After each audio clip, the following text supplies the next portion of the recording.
This episode is brought to you by our friends at Better Man. Better Man is helping men everywhere have a clear biblical vision of manhood that changes everything. You could check them out at betterman.com. That is betterman.com.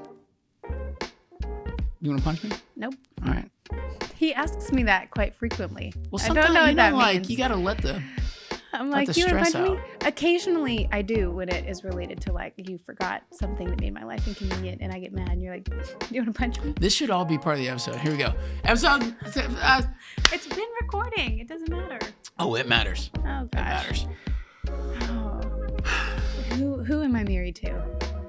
Okay, editor, just that is the opening of the episode. So whatever I'm about to say, that's how we're starting it. Oh, gosh. Okay.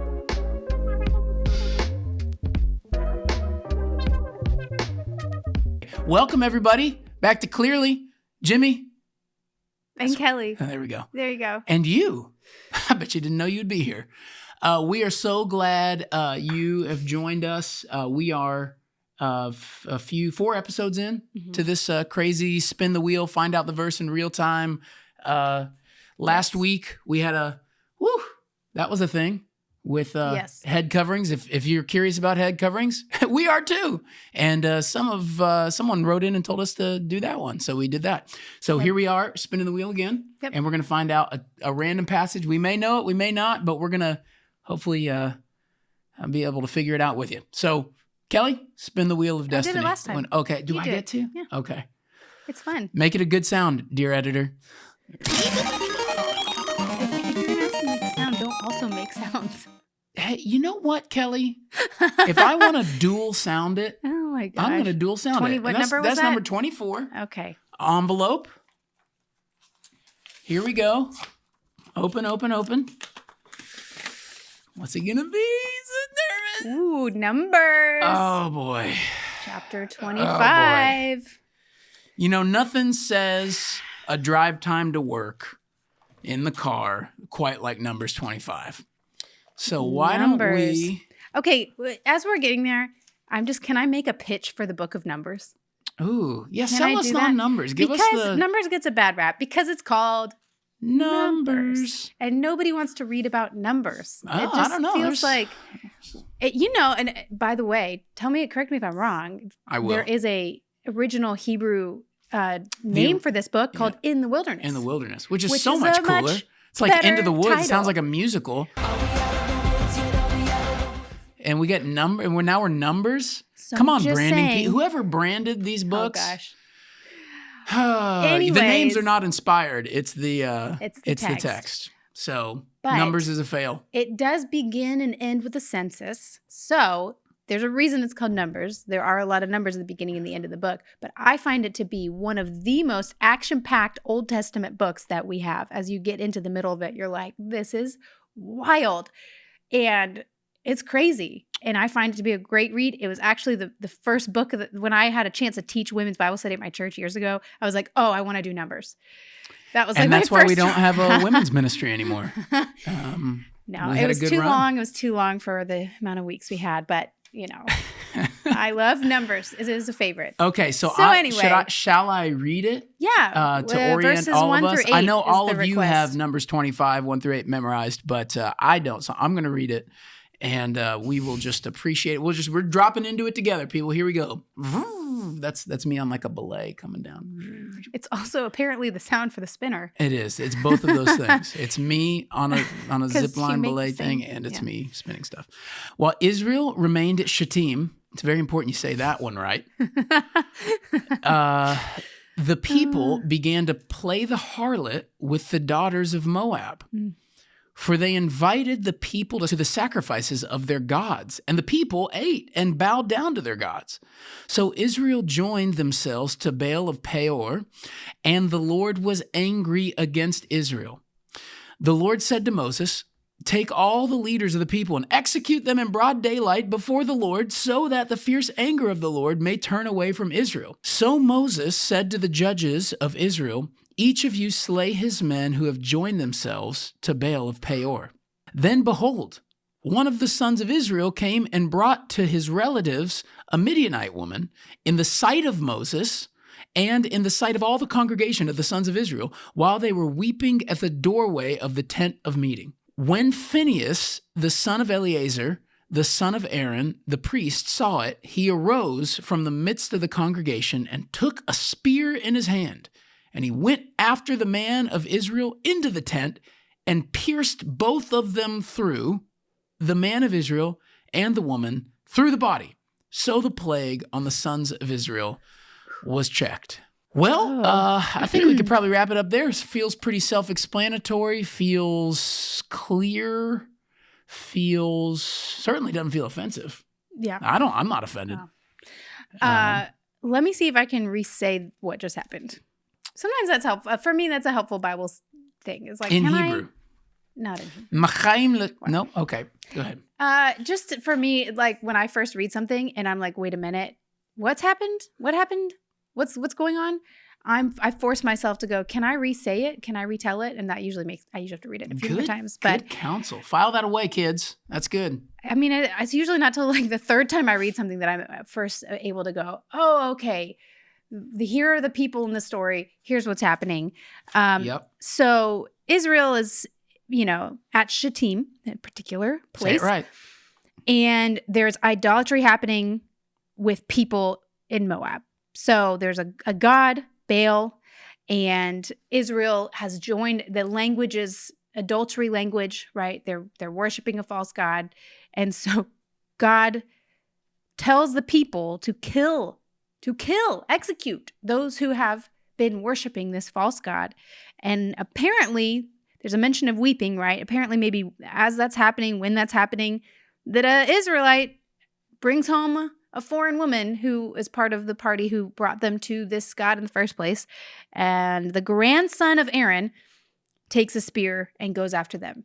There's so many things going on here. The first that feels the most immediately like offensive to our modern ears is God in verse 4 saying, take all the leaders of the people and execute them in broad daylight before the Lord. Now, this is not the first time that this is happening. I actually, in my personal devotional time, I've been reading Exodus.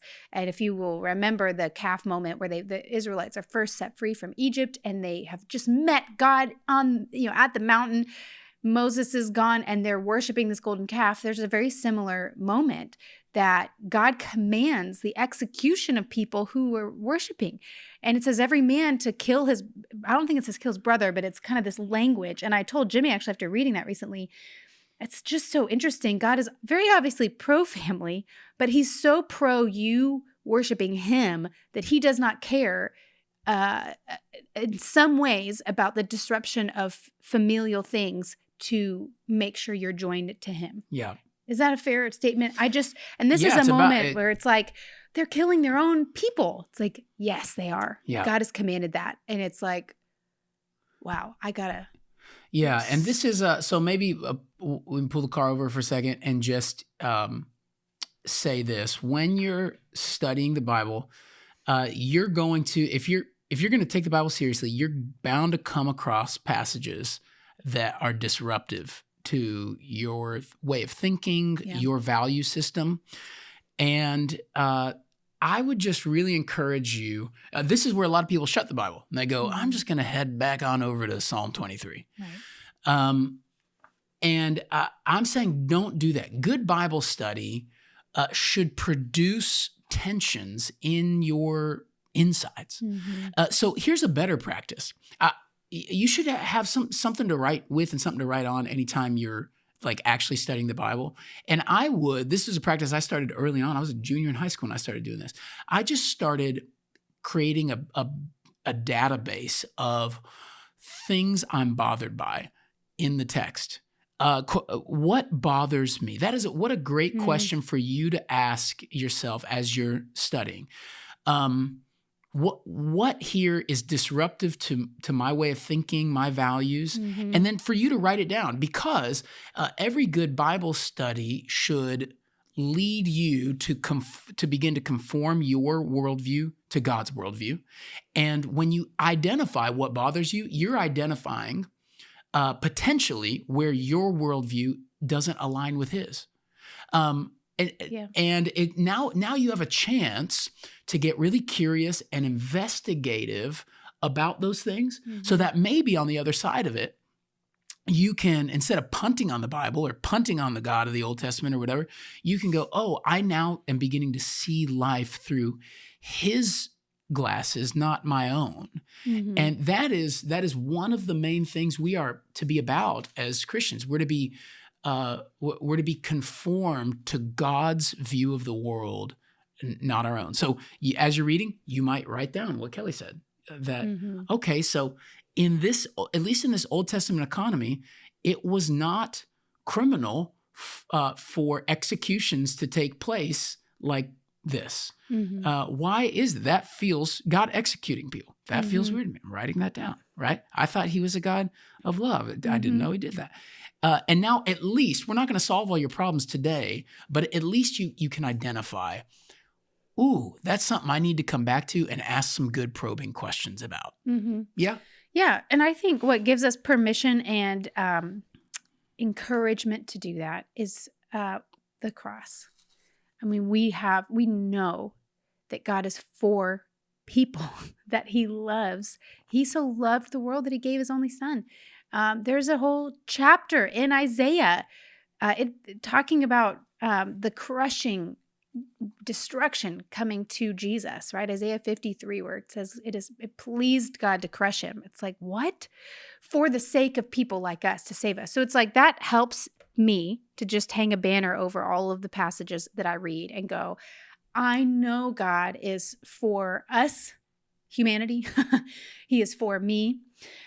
He has not just said it, proclaimed it, he has done something about it. He has actually acted on it in a way that I can't fathom ever doing with any of my own children. So it's like, okay, I've baked that in now. So now I have safety, I feel like emotionally, relationally with him to go, God, I know you're good. This is confusing. Yes. Help me understand. And now after I prayed that, I'm going back and rereading again. Yes. And asking him through his spirit to illuminate things. And That's I think good. Something that's helpful with this passage is hopefully you're coming to it not in isolation, but reading it Context. through the book That's of right. Numbers, because one of my feelings upon first really digging into this book as I read the book of Numbers was I felt angry at the Israelites through the book of Numbers. It's like, guys, God has literally spared you nothing. You're walking around the wilderness with a pillar of cloud by day and fire by night. He's showering you with bread every morning. He is making springs come out of rocks. If I saw, that's the feeling you have as a reader, right? If I saw those things, I wouldn't be so quick to abandon God. Of course, that's not Fake true. news, but yes. But you're reading this and going, wow, they're so quick to just go, God doesn't care for us. We're going back. I'd rather be enslaved than be with this God. I mean, the things that the people are saying to God is so offensive. And so that's just a feeling I know I was having reading this chapter. This episode is brought to you by our friends at Better Man. What is the most trusted voice in the life of a man today? It's Better Man. Better Man is more than a resource, it's a movement. Everyone agrees that when men are better, the world is better. Better Man, it gives men the language and the license they need to be all that God has called them to be. When men are at their best, listen, marriages thrive, children are blessed, the church is strengthened, the world changes. So let's change the world. Check them out today at betterman.com. That's betterman.com. So you are describing how what it sounds like for our worldview to start being conformed into God's. That you read Numbers, and when you read Numbers, you experience it as your sympathies are going to God, right? Not first and foremost to people. And I think that is one of the things the Bible is up to in your life, trying to get your first sympathies to be with the Lord, not just with creation. Right. And books like this help us do that. So let me, can I do this? And then if you want to take us to some other part in here, I want to just give you a quick rundown of how, let's take one of those questions and see if we can find an answer that could help do that sort of worldview recalibration work. So we identified one, right? what bothers me page that I've got next to me, I write down, God executes people. That bothers me. Okay, so now I've got the thing that bothers me. Now, what do you do next? You ask the question, why? What? Not why does it bother me? You ask the question, why did he do that? Right. Okay, because at the end of this little journey, we're going to discover something about God's values, God's priorities, God's heart, his worldview. Okay, let's ask that question. Why was God executing people? You can find this in the text. You can look right here in verse 2 and 3. They invited the people to the sacrifices of their gods, lowercase g, multiple, right? And the people ate and bowed down to their gods. So what's the behavior of the people? They went to a sacrifice of foreign gods. They bowed down to those gods. And then it summarizes it in verse 3. So Israel joined themselves to Baal of Peor. That's the name of God, by the way. And actually, if I'm not mistaken, it's the first occurrence of it in the Bible. Yep. And the Lord was angry against Israel. The next verse gives us God's command to Moses and Aaron about the execution of the people. So what do we know? We know that the execution of the people was motivated by God witnessing them, joining themselves to, bowing down to, going to the sacrifices of gods that are not the Lord. So what have we learned? Again, I don't know if this feels basic to you or not, but this is how we discover things about the heart of our God. What did we just learn? We learned that idolatry, or the worshiping of another God besides the one true God, is apparently the height of offense to God, the true God, Yahweh, the Lord. So much so that it requires the death penalty. Mm-hmm. That is a true sentence that you can say now just based off of these 8 verses. God sees the worship of non-gods, of not him, as so bad that it requires the death penalty. Mm-hmm. Okay? So what have we just learned? If that's all you know, if you had no context for this passage and you just read this in some Bible study devotional, which would never happen because this would never show up in a devotional. No. And you just did that. You can come away going, I have now learned something about God's value system. The thing that God values, apparently, maybe above all things, is the worship of himself, us rightly valuing him, us not giving what belongs to him to anyone else or anything else. And that the consequences of that are so severe that death happens on the other side of us doing that. Mm-hmm. Which is that same idea is present in so many other parts of the Bible, right? The 10 Commandments, like don't start with don't commit adultery on your spouse, right? They don't start with do not covet. They start with you shall have no other gods before me. That's right. Number 1. And that is all over the pages of the Bible. Yeah. I mean, it's the flood, right? There's just so many moments happening. And so that's not normal. We tend to feel like the death penalty is merited for offenses against humanity.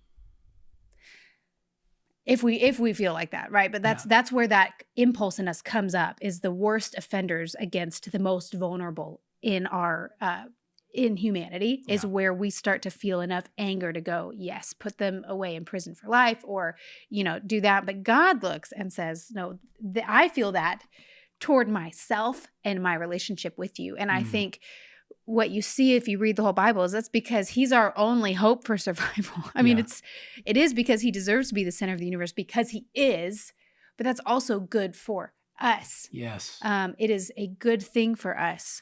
I mean, this is why death came in the first place, is because we abandoned him as God in the Garden of Eden. No, I'd rather be God. And now death comes to all humanity. All the brokenness we see all around our lives is a result of this very thing. That's right. And so for God's own people to jump headlong into it as if it's like a fun party to go to and like, sweet, I'm going to do that, is like you're about to ruin yourselves and everyone else with you. This is a big deal. Also, it is wildly offensive to me and inappropriate, and there will be there's immediate consequences happening. Yeah. If you remember the very first episode we did in this season, we were in Psalm 16, and verse 4 of Psalm 16 says, "The sorrows of those who run after another god shall be multiplied." Mm-hmm. They'll be multiplied. And so you're right to say there's two things going on here. Right. It is belittling God and his worth, and it's introducing sorrow into our life as well. And wow, if you could just get this truth, that the great offense in the world is that God's fame would be blighted and that our joy would be withheld from us, you're going to, the rest of the Bible is going to start making a lot more sense to you. Things like judgment, which is a major theme in all the Bible. Let's not deny it. I mean, 2/3 of your Old Testament is the prophets, which is just judgment literature in a lot of ways. Yeah. The book of Revelation, when we're thinking about the end of all things, when we think of God's, like what's coming in eternity, the judgment of the world, God's coming back to judge the world. None of that makes sense if you don't embrace this truth that when people take the worship that's rightly due the Lord and we point it in a different direction to his creation, that is the height of offense. Mm-hmm. And so these are the ways our worldview begins to change. And we're so little offended by it in ourselves and in others. Yes. And so can I talk about my man Phineas here for a second? Your man Phineas. I thought I was your man. Oh, man. Phineas always gets the girl. Go ahead. It's like, I'm just going to, should I respond to that? You know what I mean? Where's Ferb? Am I right? Oh, gosh. Anyone? No? Wow. Okay. Wow. So, as you were talking a little bit, I was reading ahead, just trying to make sense of this. Because you remember I mentioned earlier, like, what plague? Where's the plague? Well, if you keep reading, those who died by the plague were 24,000. Whoa.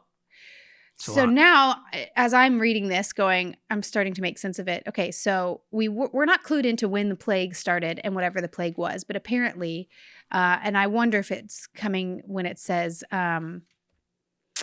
let's see, the Lord was angry with Israel. He tells him to kill the leaders, not everybody, so that the fierce anger of the Lord may turn away from Israel. So God's fierce anger, it's likely has been manifested in a plague. And God says, kill the leaders so that will stop. So 24,000 have died. And then the Lord spoke to Moses. Remember, this is after Phineas has killed this man and woman that walked in after that. And this is what God has to say about Phineas. So Phineas sees, after they've killed the leaders, a man continuing in this practice. That's what's happening. He's continuing in clinging to a foreign woman and bringing her into the midst. Which, don't just think, when you hear foreign women, don't just think, oh, God just likes this ethnicity, but not that one. That's not what foreign women is a placeholder for. Foreign women means foreign God. Foreign God worshipers, right. That's what it means. And actually, we did an episode on foreign women. We sure did. You can probably see it in the show notes below, so feel free to peruse. Yeah, that's a good... Yeah, he sees an Israelite man bring in a worshiper of another god into their midst.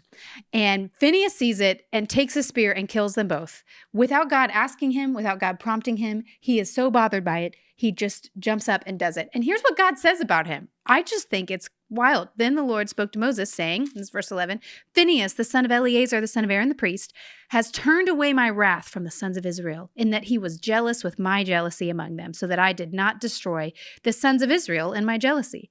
Therefore, behold, I give him my covenant of peace, and it shall be for him and his descendants after him a covenant of perpetual priesthood, because he was jealous for his God and made atonement for the sons of Israel. I mean, it's like God just breaks out in praise for him. Just says, yes, I love it. Like, that's what's coming up out of the heart of God when he witnesses this. And, the word jealousy, we can get very confused. We confuse that with envy a lot. Envy is, I want what you have. You have a better car than me and I want it. I'm envious of it. Jealousy is, I'm intolerant of a rival.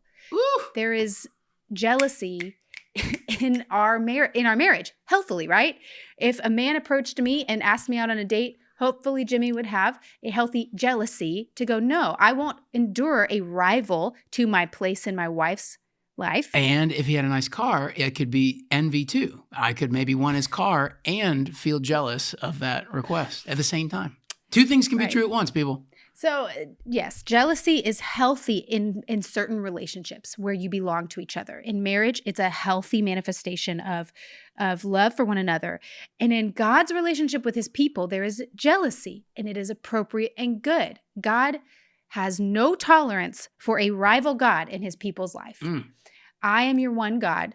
I will endure no other. But you seem to think you can have me as a god and go worship Baal, and that's not okay. And Phineas understood that. And so what God says about his actions is that Phineas was jealous with my jealousy. I just think that's beautiful. I mean, we've been talking about a God-centered worldview. Like, how do we think like God thinks? How do we love what God loves? How do we take his preferences as our own? How do we do that? Phineas is doing that. He sees God's desire for his people to worship him, the worthiness of that, the goodness it is for his people. And he goes, I'm all about that. And when somebody begins to compromise, I took it upon myself to do something. And he is in the line of priests, which I think is interesting, that he actually is in training probably to become a head priest at one point for God's people to God himself. And God loves it and celebrates it. And it says that Phineas was jealous with my jealousy. Yeah. Isn't that interesting? That God's like, he gets me. Yeah. He gets me. And Phineas, because he gets me, I'm giving him a covenant of peace, a perpetual priest. I mean, he just showers him with this sense of affirmation. Yeah. And so... Can I say one more thing about Phineas that I think us reading from a New Testament vantage point we should feel? Again, we've been given a way to interpret Scripture from Jesus himself in Luke 24, when he basically says to the disciples on the road to Emmaus, "Hey, all of the Bible is about me." That's the shorthand thing he says. So when I read Phineas, I'm getting a little glimpse of. It's almost like a little precursor to what Christ Jesus came and did for us. Now, you may be thinking, well, he didn't run a spear through 2 people, and what are you talking about? Well, just look at the language for a second. Phineas, with a holy jealousy, a zeal that he shares with the Lord for the Lord's fame, comes, sees the sin of the people, and executes the judgment of God in that moment for the sins of the people, and it's done in such a way that it generates peace among the people. The plague is stopped, and God pronounces in verse 12 that he has given the covenant of peace now to him. And he tells us why. Because Phineas was jealous for his God and, listen to this, made atonement for the sons of Israel. He put things back together in terms of the relationship between the sons of Israel and God. Do you hear the language now of this is what Jesus came to do? Ephesians 2 says that he himself is our peace, that he's the peace bringer now. And Jesus himself, with a holy jealousy for the value of God, sees the sins of the people, and judgment is executed with Jesus as well for the sins of the people to end the plague. But in Jesus's case, it's not him with the spear in his hand, it's him with the spear in his side. This is Jesus on the cross, being not just Phineas, but being God's people vicariously for their atonement. He takes on the sins of the people and dies himself in our place so that the plague can be stayed and peace can be made between God and man again. Do you see, in a way, Phineas is a type. He's forward picturing what Jesus came to do, except with Jesus is so much more glorious because Jesus actually absorbed our sin, the punishment for us. He took upon himself in our place. And so he is our great high priest and our sacrifice. And he is the one who truly made atonement for the sons of Israel. Yeah. Thanks for joining us today, guys, in our little foray in the book of Numbers, my fave. Your fave. If you think this would be somebody else's fave, you can send this on to them. We'd love for you to share this podcast with folks. Be sure, if you haven't subscribed, to smash that subscribe button. Gosh, Everyone has a fun word. Mash it. Bash that subscribe button in the face. We would love for you to join our email list so you can stay up to date with things. So there will be a link in the show notes below for that as well. And again, if you are enjoying these episodes and you want to help us make this a reality week in, week out, you can join our team for as little as $5 a month. You can just look down in the show notes again and become a partner with us. All right, we'll see you next week. Yep, another fun passage. Woohoo!